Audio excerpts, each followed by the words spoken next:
বন্ধুরা, আবার একটা নতুন টপিক নিয়ে চলে এলাম তোমাদের মাঝে বা রেসিপি নিয়ে চলে এলাম। তো এই দেখো কড়াইয়ে তেল আছে, তো এই দেখো কড়াইয়ে তেল আছে, তো এই দেখো এটা কি বলো তো বন্ধুরা, সেই তো দাঁড়াও, তো এখানে আছে দেখো একে একে দিতে হবে, নইলে আমি কী করে সামলাবো। দেখো তেজপাতা দিলাম, এই দেখো এখানে কুমড়ো আছে, কুমড়ো দেখো তেল দিলাম, আর তার পাঁচফোড়ন দিয়েছি, আর কাঁচা লঙ্কা দিয়ে দিতে। এখানে মূলো আছে, তো কাঁচা কলা আছে, কুমড়ো আছে, ডাঁটা আছে, ঠিক আছে। দেখো আমার হয়ে গেছে।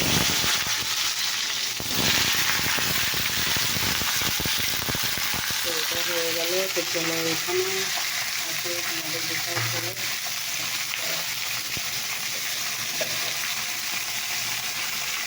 তো এখানে দেখো একটু আমি নুন দিয়ে দিলাম,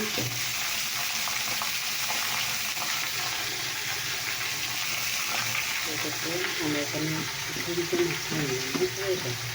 ঝুড়ি চালাতে না ঝুড়িতে মাখিয়ে নিই। এবারে আমি এখানে দিয়ে দিই, এখানে ঝুড়িটা আমাকে দিয়ে দিই।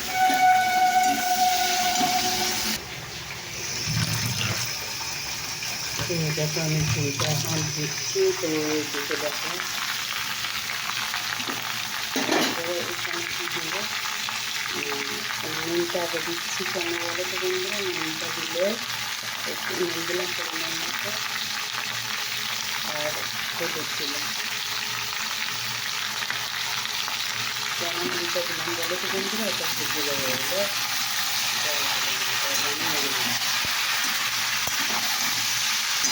ওই মনে হচ্ছে যাকে বলে, আমরা যাকে বলি আমাদের ভাষায় যে ঘি কল্লা, মানে পেছনে তাকে বলি ঘি কল্লা, আর অনেকের ভাষায় বলে কাঁকরোল। তো সে কাঁকরোল ভাজা রেসিপি হচ্ছে। তো এটাতে এখানে হচ্ছে তোমার শুক্তো, মানে সব কিছু দিয়ে কুমড়ো, ডাঁটা, মূলো, তারপরে তোমার বেগুনটা দিয়ে,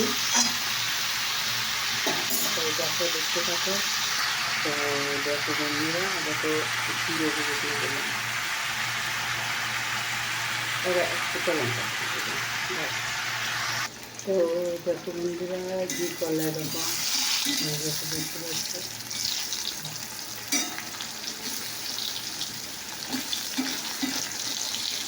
ঘি কলা এদিকে কুমড়োটা দেখো অনেকটা মোটা হয়ে গেছে।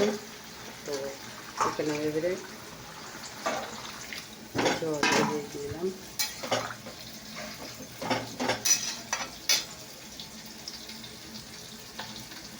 এই দেখো বন্ধুরা চুল আছে, কোথা থেকে যে চুল আছে।